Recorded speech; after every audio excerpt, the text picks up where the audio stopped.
မက်ဆီရဲ့ကမ္ဘာအလားဆုံး free kick ချက်ကန်ကိုအားလုံးပဲမင်္ဂလာပါစူပါဖုတ်ဘော်အေဒီမှာတင်ဆက်ပေးနေပါတယ်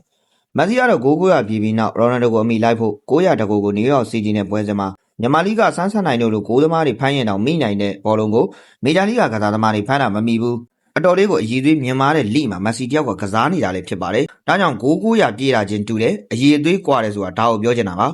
ဆိုတော့တို့ကခက်ခဲကြမ်းတမ်းတဲ့ sorry pro လိမှာကစားနေပြီးမက်ဆီကတော့မေဂျာလိလို့ခေါ်တဲ့အပျော်တမ်းလိမှာကစားနေရတော့သွင်းယူထားတဲ့သွင်းကိုတွေအည်သွေးတွေကွာနေအောင်တွေ့ရပါတယ်နယူးယောက်စီးတီးကို2ဂိုး3ဂိုးနဲ့အနောက်ကနေလိုက်ကစားပြီးအနိုင်ရရှိခဲ့တဲ့ပွဲမှာမက်ဆီက free kick ကနေတစ်ဆင့်ဂိုးသွင်းယူခဲ့တာပါတော်တော်လေးအလန်းကွာတဲ့နေရာကနေသူကကန်သွင်းယူခဲ့တာဖြစ်ပြီးဂိုးရနိုင်ခြေကအရန်ကိုနှဲပါပါတယ်ဖြစ်ချင်တော့သူကန်သွင်းလိုက်တဲ့ဘောလုံးကလူတိုင်းကိုကာထားတဲ့ကစားသမားနဲ့ထိပြီးလမ်းကြောင်းပြောင်းသွားခဲ့ပါတယ်ဂိုးသမားကညာဘက်တော့ကိုဒိုင်မန်ထိုးဖမ်းတဲ့အချိန်မှာဘောလုံးကဂိုးပေါက်အလဲတက်တဲ့ကိုရောက်လာတော့သူ့လည်းဘာမှကိုထပ်ပြီးတော့မလုံနိုင်ခဲ့ပါဘူးအတင်းလိုက်ဖမ်းပြီးမဲ့ဂိုးထဲကိုဝင်သွားခဲ့ပါတယ်ဒါကချက်ကန်ဂိုးကြီးပါဂိုးရချင်တော့လည်းကြံဖန်ပြီးတော့မက်ဆီတို့ကဂိုးရခဲ့တာပါမက်ဆီအတွက်900တကူမြောက်သွင်းဂိုးလည်းဖြစ်လာခဲ့ပါတယ်ပြီးတော့ဖီဘာနဲ့မက်ဆီကစီလိုနယ်ဒိုကိုကြော်တက်ဖို့အတွက်အာဂျင်တီးနားအသင်းနဲ့အတူခြေစမ်းပွဲတွေကိုကစားဖို့လိုက်လံပြီးဖိတ်ခေါ်နေခဲ့ပါတယ်ဒီထဲမှာတော့နာမည်ကြီးအသင်းတစ်သင်းမှမပါဝင်ပါဘူးခြေစွမ်းကောင်းမွန်တဲ့ကမ္ဘာအဆင့်အသင်းတွေတစ်သင်းမှမပါဝင်ပါဘူးထို့ထဲမှာကျွန်တော်တို့နဲ့အိန္ဒိယနိုင်ငံဖြစ်တဲ့ဘင်္ဂလားဒေ့ရှ်နိုင်ငံတောင်ပါဝင်နေပါတယ်တော်တော်လေးကိုတော့မလိတ်တပတ်လုပ်တဲ့မက်ဆီပဲဖြစ်ပါတယ်